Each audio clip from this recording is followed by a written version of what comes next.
So hello and welcome to the 49th episode of the Accountant Success Secrets podcast.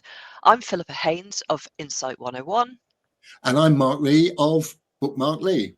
Each week on the podcast, we showcase another accountant who's been running their own practice for a few years at least, and who we think can inspire and encourage other accountants in practice around the UK. Yeah, we asked them to share their stories, including the highs, the lows, and what they have learned along the way. Our aim is to provide some fundamental insights for you, our loyal listener. So if you'd like to share your story in a similar way, do please get in touch with Mark or myself. We're now taking bookings for late April. Yeah, ever so popular. It's lovely. Yeah. Today, we are delighted to introduce our fourth interviewee, Neil Criddle, a SEMA qualified accountant and the founder of NDC, Neil's data consultancy in Weston Super Mare, North Somerset. His mantra is to make finance fun, which obviously appeals to me. Despite the distinct name of his practice, Neil provides conventional accounting services, but his preference is to supplement this with data consultancy in the form of budgeting and forecasting, financial modelling, management reporting, business consultancy, and process re-engineering. He started his practice just before the pandemic, scales to 100 clients in under 18 months, and has recently completed his third acquisition of another local accounting practice. Neil's also a proud supporter of B1G1, the Global Giving Initiative. Welcome, Neil. Hello. Thank you for that intro. That was amazing. Thank you. Yeah, you sound pretty good. Question, is Weston Super Mare North Somerset? Yes, it is. Okay. Yeah. I took it off his website. How dare you question me? I thought it was. I didn't know. We were formerly Avon, but I think that name died out about 30 years ago. So. Okay. All right. Okay, right. Just before we start then, a word about our sponsor, Pinnacle Global, a trusted outsourcing partner with well over 120 clients across the UK and Ireland.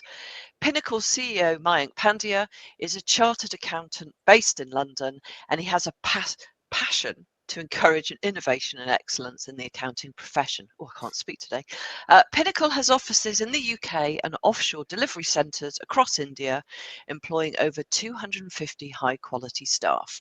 With a strong focus on quality assurance, Pinnacle has helped many UK accounting firms to scale their capacity and operations. To find out more, please visit www.pinnacleoss.co.uk. You'll also find the link online wherever you're listening to this podcast. Also supporting the podcast is the Tax Advice Network. Their website enables accountants to choose specific specialist tax advisors for general tax support or for help across any of over 100 areas of tax. It's free to use, and you can check it out at findataxadvisor.online, where you can also register to get their weekly tax tips written especially for general practitioner accountants. Right, let's get back to Neil and have a chat. So we like to keep the podcast to around 30 minutes, and we focus on a few key questions which I'll start. I'll start by asking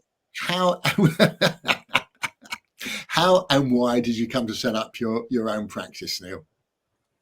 So the true story is that I was fired from my job in January 2020, and I decided that I'd always wanted to run my own business, and why not start an accountancy practice? That's the kind of the shortened version. I love fired. You could have said made redundant. I mean, it sounds like there was something that you did that was terrible. That No. I mean, no, not to my knowledge anyway. But I lost my job. I think it has a bit more of an impact when I say that I was fired. Drama. It creates a bit more of a story. Yeah. No, look, I've previous to that, I'd worked in industry for about 15 years. I'd worked for big corporate entities, primarily within sort of commercial finance and business partnering. Although I got my strokes with with kind of technical work that I did in the first sort of 2 or 3 years. So yeah, past SEMA in 2012, I'd always kind of watched programs like Dragon's Den, The Apprentice, and I had a real kind of urge to want to do something myself. But coming from commercial, I'd never worked in an accountancy practice before, but I knew that I had a passion to deliver, I guess, stories with numbers and to kind of help people understand their numbers and their financial performance, and what makes their business tick. And I thought, well, what a better way of doing that than maybe forming a business that kind of lends more on the consultancy side. So I was thinking more of like a business coach or financial modeler with bigger businesses. But then a few people came up to me and asked me to do sort of smaller tax returns and small company accounts. And I thought, well, I can do this. So why not? Let's try and do this in the background, and then we can focus on some consultancy stuff and more high ticket stuff. And it just so happened that the rest is history, and I've managed to grow. I call it a bread and butter accountancy practice, but like Mark said at the beginning, with that sort of overlayer of the commercial support as well. Yeah, fantastic. And how easy did you find it to adapt what you knew from your SEMA training and your experience in business and industry to running an accountancy practice? Because you need a lot of different knowledge and skills to be able to do that. How did you gain that knowledge and those skills? I think the two main things that I struggled with initially were using software, because with the jobs that I had, we were using kind of big ERP packages, and the likes of Xero and QuickBooks I just wasn't using. So software for sure was a big learning curve, and then dealing with HMRC, because again, working in big teams, I was used to doing elements of jobs, but the actual dealing with HMRC was never really part of my agenda. So I know how to talk to people. I knew technically the work, but definitely those two things for me were the most difficult of things to learn before we clearly got to lockdown, COVID, and that's probably another story for another day.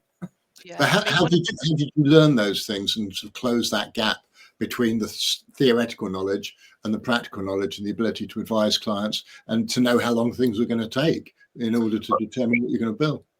Yeah, well, I mean, I think from the software perspective, it was just kind of getting used to it and opening up a couple of accounts and filling with the demo companies and just kind of sort of figuring out how these systems work. Again, like technically, I knew what a VAT return was and how to do one. So it was just applying that to the individual softwares to figure out how they worked. I remember one of the first jobs that I did as a bit of a project, I migrated a client's payroll from one system to another.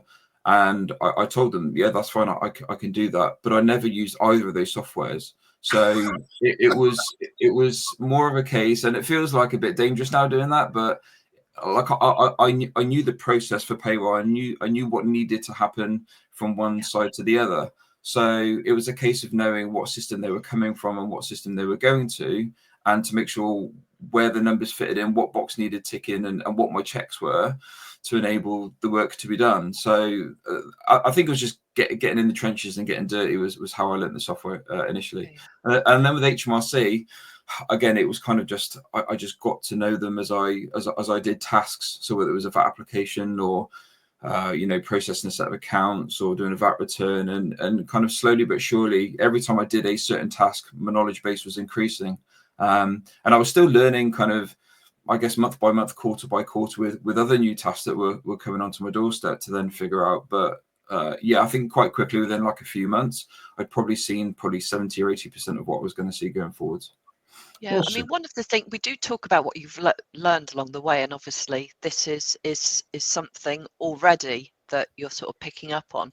One of the things I'm curious about is obviously you've come from industry, and as you said, some of the stuff you weren't familiar with, but you have actually grown the practice and acquired another 3, I think you said. I mean, where's that sort of ability come from to do that? Because I mean, that takes a certain type of person, certain type of thinking, doesn't it? I'm sure lots of people would really be interested in hearing about that.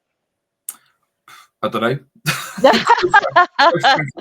I mean, the first 2 years of the business was just me in this office in my home with my kids downstairs running amok because they were trying to be homeschooled, in inverted commas, a dog running around barking, and a wife trying to manage everything kind of home and admin wise. So looking back, it was kind of a case of fight or flight. I was quite lucky, I guess, that in the time that I am, the majority of other accountants didn't really do any social media or any kind of video content or anything online per se. So the stuff that I was doing, whether it was the Facebook group or, you know, doing interviews like this or speaking at conferences or kind of doing those bits and pieces and sort of telling my story, that really helped in kind of attracting people that were really stuck during COVID and wanted help with bounce back loan guidance or the furlough scheme, for example, or other bits and pieces. And I kind of, through those two years, I got to a state where I became, you know, I had no clients, no money, no nothing, no real idea of what I was doing. And then in 2 years, I had, I don't know, about 70 or 80 clients, and then I was pretty busy. And then the second lot of 2 years was for me about hiring a small team, getting an office, and just continuing what I've done in these first 2 years from a service kind of proposition and the way that we deal with clients and the messaging that I want to deliver. So kind of my marketing hasn't changed since the very beginning. I've always done what I've always done. It appears to work. We still attract a lot of organic leads every single month. Most of the leads that come through are kind of like-minded with us. So I don't tend to get the tire kickers or the people that are just after a cheap tax return, because they can see what we do online. Yeah. And if people like that sort of approach, then they will get in contact. If people just want a cheap tax return, they're probably not going to go with me that's spouting out about, you know, the podcast or, you know, what I'm doing day to day or putting out case studies with clients. They're probably not going to want to be with that sort of an involved firm, let's say. Maybe they might feel that we're too expensive then, potentially. I suspect also being called Neil's Data Consultancy rather than Neil's Accounting Services also has a big impact there in terms of who's attracted and who's put off. I'm a great fan of websites and blogs and messaging that discourages the wrong people from wasting one's time. So well done there. That's clearly working for you. I mean, obviously, I'm in the camp of brilliant. That's exactly kind of what you want to achieve. Interesting. So, what you've learned along the way, then. So, we've talked a little bit about the software, but I do know that a lot of our guests, there's a big learning curve once you've gone from setting up through to then. You said after a couple of years taking on people and getting an office and all of that good stuff. So, out of all of that, what have you learned? What's the big takeout, do you think? I think in the first couple of years it was kind of my strategy around fees and around pricing was kind of matured quite a bit. I was very fortunate that I've been part of Mark Wickisham's Value Pricing Academy since the very beginning, and I've learned so much from Mark on my journey, and I've kind of put that into practice. So things like, you know, charging by the hour. I've never charged by the hour because I feel like we've got value that we can communicate to clients that hopefully will see, you know, a 2-hour task to them might be worth 10 days of, you know, cost savings or something. Like, do you know what I mean? So I've kind of sort of gone down that path from a pricing perspective. And then, you know, getting a small team, you know, I found it difficult to delegate at first. I think when I worked in corporate, most of my teams were, I guess, part qualified and upwards in terms of experience and in terms of age, sort of mid to late 20s and upwards. So I kind of purposefully went down the more junior route to begin with in a team, and I had to be a bit more handholdy. I had to be a bit more kind of look over the shoulder, where I guess I've been a bit more trusting in the past. So I had to kind of learn a slightly different management style, I guess, from the beginning of creating the team. And then with the acquisitions, I mean, something that we're going through this year is a kind of a complete revamp of things like IT systems and standardizing procedures and, you know, and creating kind of like user guides and manuals and videos and things like that. Whereas we've grown so fast, it's kind of, we've learned one thing and then we've stacked something else on top, and then something else has come on top, and it's kind of, it's not going to fall over, but we could do things in a much more efficient and effective way.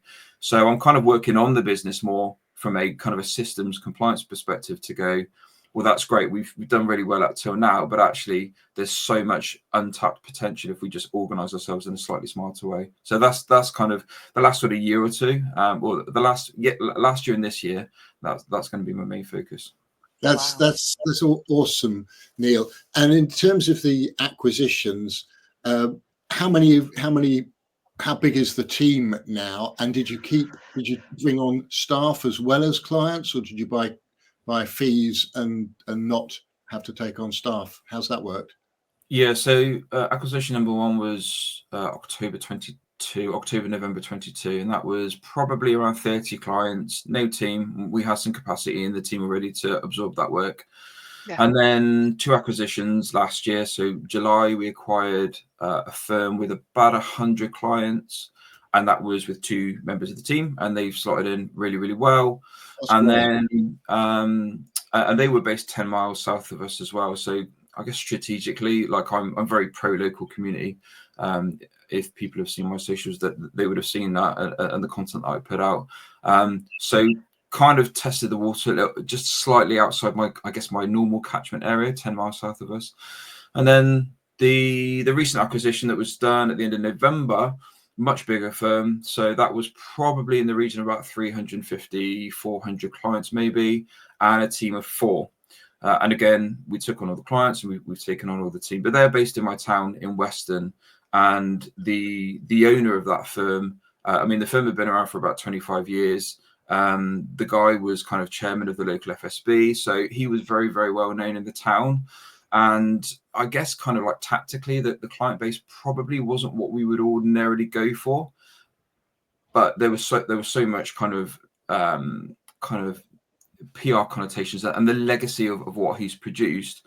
And to corner out another bit of the local market was just an opportunity that I thought was too good to kind of turn down. And the sorts of services that they provide, they do little in the way of bookkeeping, they do little in the way of advisory. So I thought, well, we've got so much potential here to speak to some of these clients to see if they would want those services going forwards. Yeah, that's brilliant. And I got the impression from the post, because I did see it on LinkedIn, that there was a connection between you and the previous owner, and he seemed delighted, that you'd kind of got together with that. And I always think that's a good start, isn't it? Yeah, we really gelled well together, and we've been talking for probably about 6 to 9 months prior to the deal happening in terms of strategy. He wanted me to meet the team like before the deal was done, and for me that's really important, because I people for me, like as with clients, as with the team, are just the utmost of importance for me to get right. So it was really important to meet the team, whereas the acquisition we did back in the summer, I only really met the team on completion, and it was a bit more kind of friction in terms of getting that sort of transition done. So the vendor was, and it was a franchise business, and there are certain kind of stereotypes on that franchise, but the vendor was kind of like me in his sort of advisory way. He wasn't a chartered accountant in terms of his background. He was a business owner with a marketing background. So he kind of transitioned to accountancy almost kind of by accident. So he knew how to run a business, he knew how to market, he knew how to speak to clients. And for me, that was really, really important. Yeah. Is there anything else you'd recommend in terms of an acquisition? Because I think what you've just come up with there is a really good piece of insight and advice, which is, get to know the team before you actually kind of take them on board. Because we all know what it's been, within industry, when you get a new boss or whatever, that the team will be as good as the boss, and how they've kind of come in and managed you and met you, etc. So what else proved challenging, or did you put in place to make sure that it worked?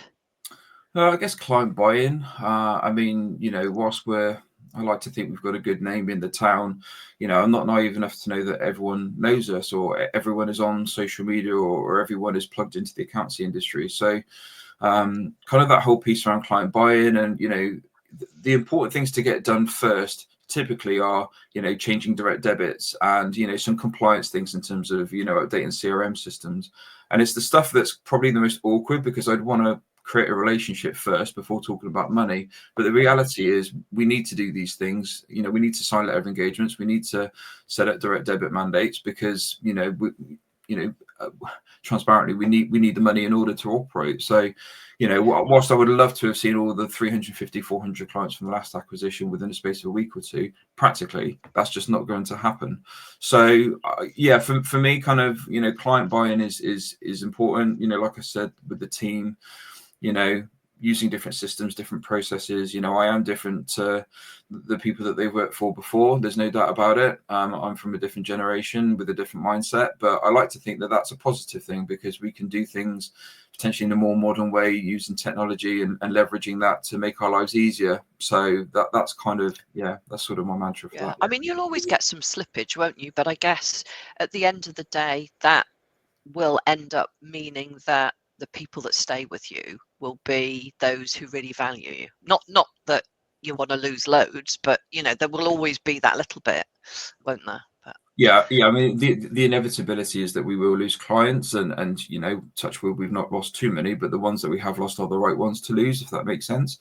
And there are some clients that kind of follow on that sort of average path, where they're happy with what we're producing. Are they going to require any more services, or do they value what we do to the nth degree? Probably not. And then there's the other clients that are like the golden nuggets, that have been crying out for something, or maybe they don't know what they don't know, and we show them a reporting bit of software or a management accounts pack, and they go, oh bloody hell, that looks really, really cool. Can we do this with our business?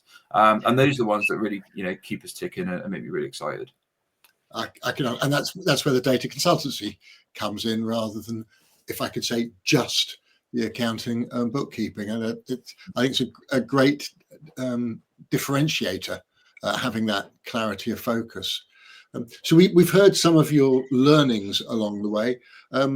What about some of the mistakes that you've made? How did you learn from them and correct them? What are you prepared to share there? Or maybe you're just perfect, Neil. Oh God, no! Oh no! I mentioned before about delegation. So we if you remember, the Kickstarter scheme was a thing back during COVID times, and I took on somebody very young. We didn't have an office at the time. I probably trusted them a bit too much. I probably didn't give them enough training, and I kind of failed at that. And that was kind of the point where I realised that I needed to change my previous 15 years management style into something that's a bit more fluffy and a bit more kind of hands-on. So that was definitely something that occurred, and that was probably back in 2021. I think that was a few years ago now. I've done jobs up front where I think that strategically it's a good idea if something looks decent to get people on board. If I want to do a favor, that's bit me on the backside a couple of times. So typically speaking, we won't do that anymore. And our fee structure is very rigid in terms of monthly direct debit, payment in advance. And it's very transparent. Like I said earlier, we don't charge by the hour. If there's any kind of scope creep, we let clients know, and it's like, this is the fee for this. Do you want us to continue? And if they say no, great. We don't do the work, we don't get the money, but we don't waste our time. If they do want the work to happen, we get the money in, and it's equitable all around. But yeah, I mean, there are a few mistakes during COVID times in terms of furlough. Some of the advice that I was giving, like for example, I remember really clearly a sole trader client that was doing, I don't know, 50 or 60,000 pound a year in profit, and I was like, look, you're going to be far more tax efficient as a limited company. And so we did the work, we incorporated him. Happy days, he was saving, I don't know, 10, 15 grand a year in personal tax. And then COVID comes in, the SICE grants came in, and then he wasn't eligible for SICE grant because we just changed his company structure from a sole trader to a limited company. And I look back at that and go, well, I gave the right advice at the right time, but actually if we'd have waited a few weeks, he could have been quids in with the SICE grant, of which there were 3 or 4.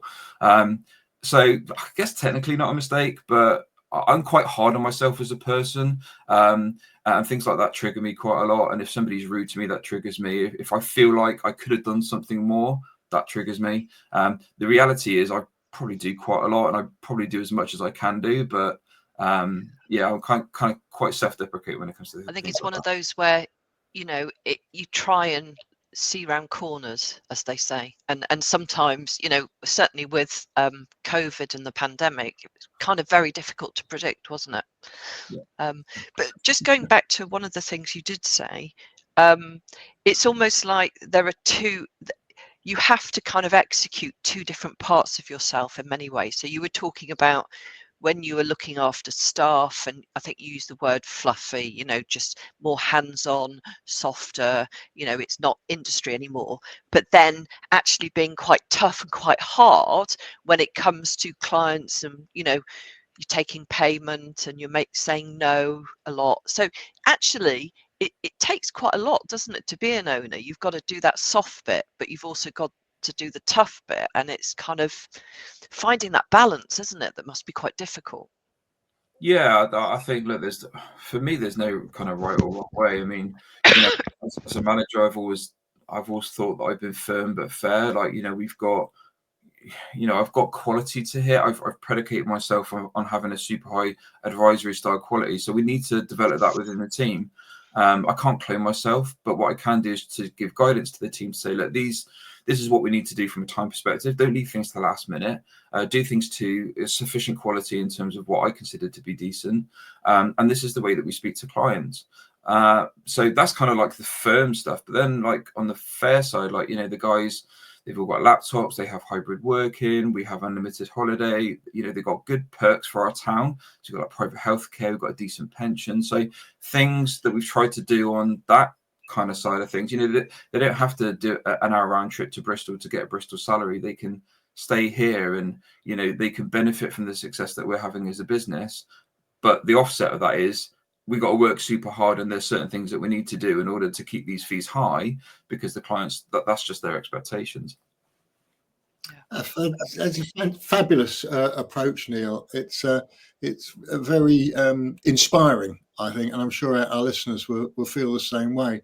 And when I talk to accountants, I'm ambivalent in terms of hourly billing. I understand the arguments for that. I think since I left practice, I've become much more of an advocate for your approach.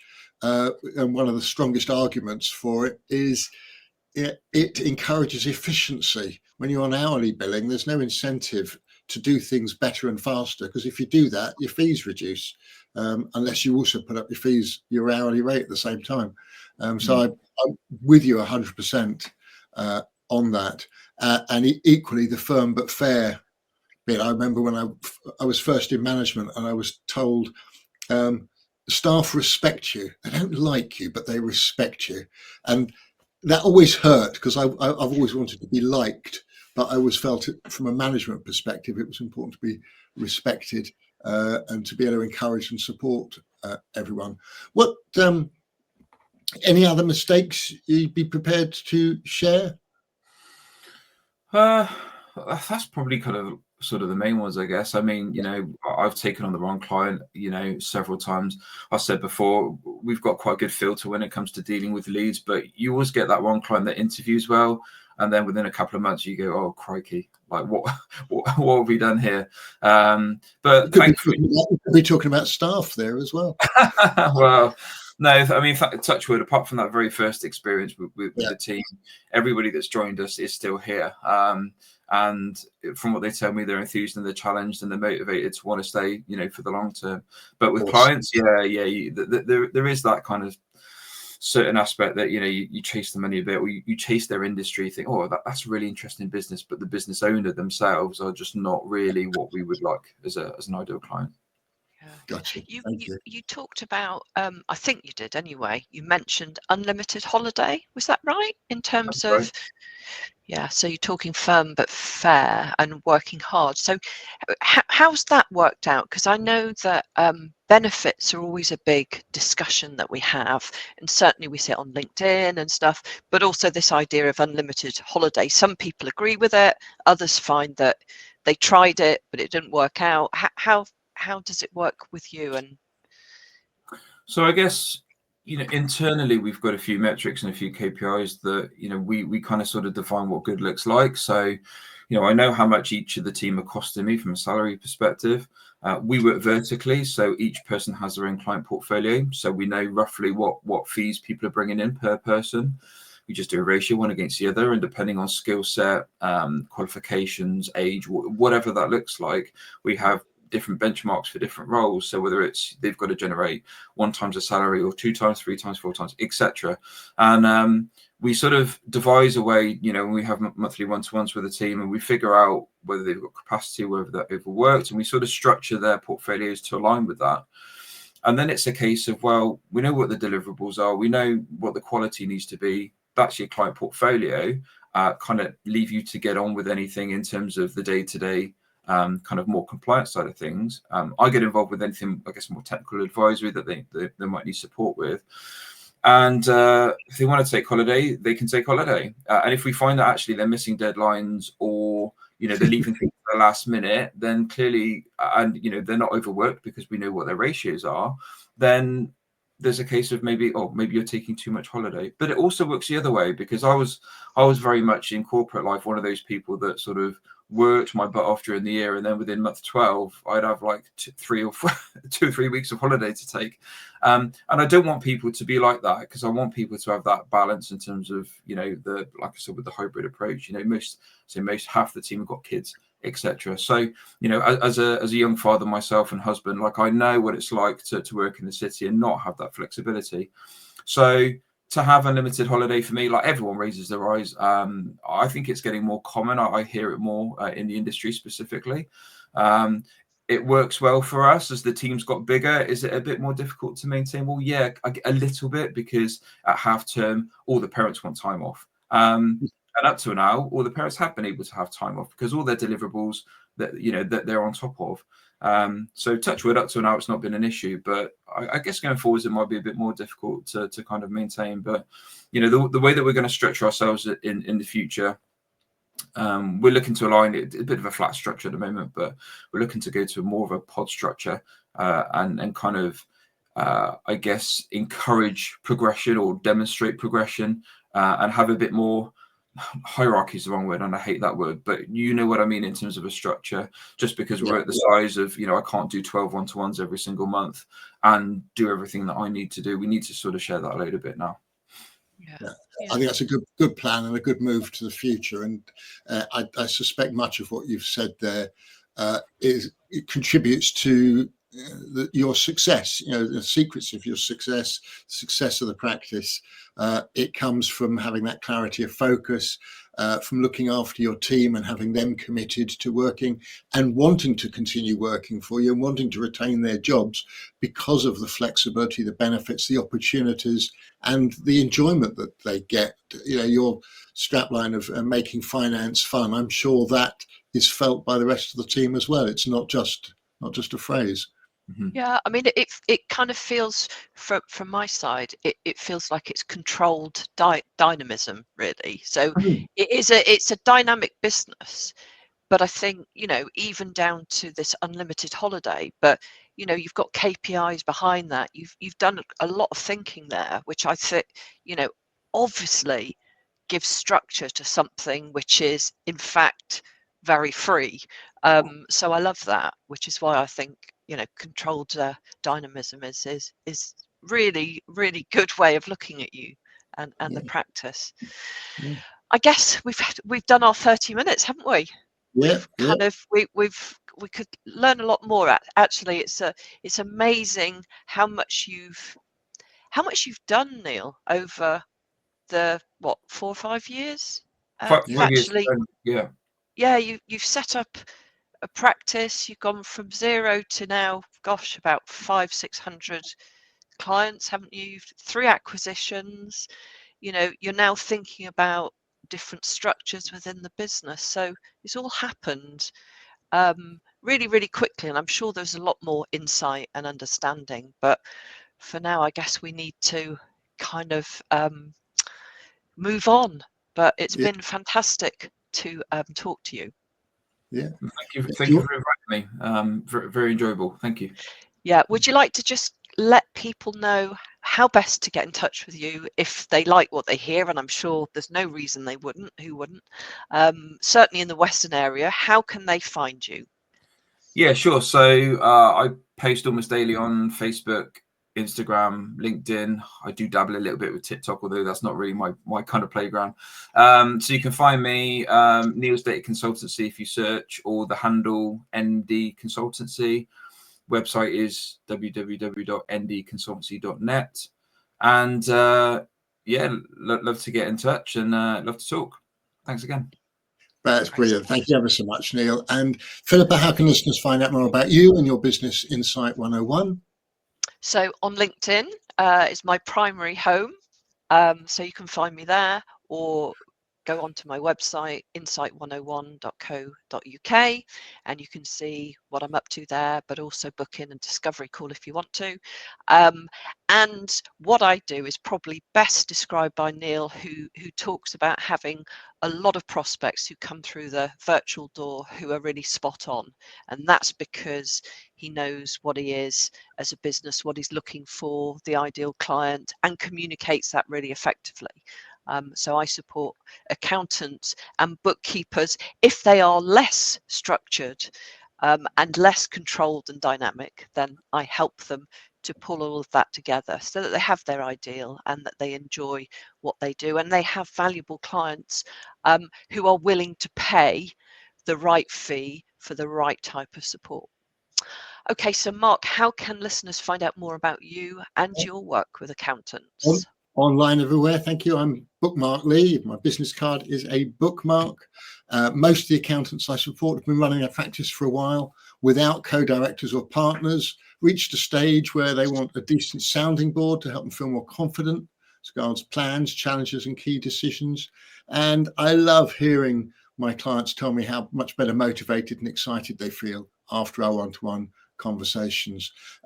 One accountant who I had a couple of conversations with wanted to come on board as a mentor, decided that my mentoring fees were too high. That's fine, it's not right for everybody, but is now thinking about joining my Soul Practice Club, which is an online facility for sole practitioners to discuss issues, challenges and problems and get my insights as well in a group setting. And I'm always happy to have an initial conversation with no obligation, no strings and no pushy sales techniques either. And beyond that, I'd encourage listeners to reach out, connect with both Philippa and me on LinkedIn, and please follow the podcast pages on LinkedIn and on Facebook. Yeah. So just before we go, our thanks again to the sponsors of the podcast, Pinnacle Global Group, your trusted outsourcing partner. Do check out their website and let their CEO, Mayank, know you heard about Pinnacle Global on the Accountant Success Secrets podcast. And thanks to the Tax Advice Network. The easiest way for accountants to reach specialist tax advisors. Remember, there's no charge for using the website. You just pay the advisor that you choose to use once you've agreed a fee with them. Find a taxadvisor.online is where you'll find them, where you can also access weekly tax tips written especially for general practitioner accountants. Great. So if you've enjoyed this episode, please share the love online, subscribe and leave a review on Apple Podcasts or on Spotify or even YouTube, and let us have your feedback too directly. It all helps to broaden the reach of the podcast. And please contact us if you would like to be one of our next guests, probably April, May time. And if there's somebody you would love to hear from, then please propose them and we will get in touch with them and see if they'd like to come on too. Indeed. We're definitely looking for recommendations. Yep. Thank you, Neil, again. Thank you, Philippa. And until next time on the Accountant Success Secrets podcast or anywhere else we might meet online or in real life. Bye-bye for now. Bye.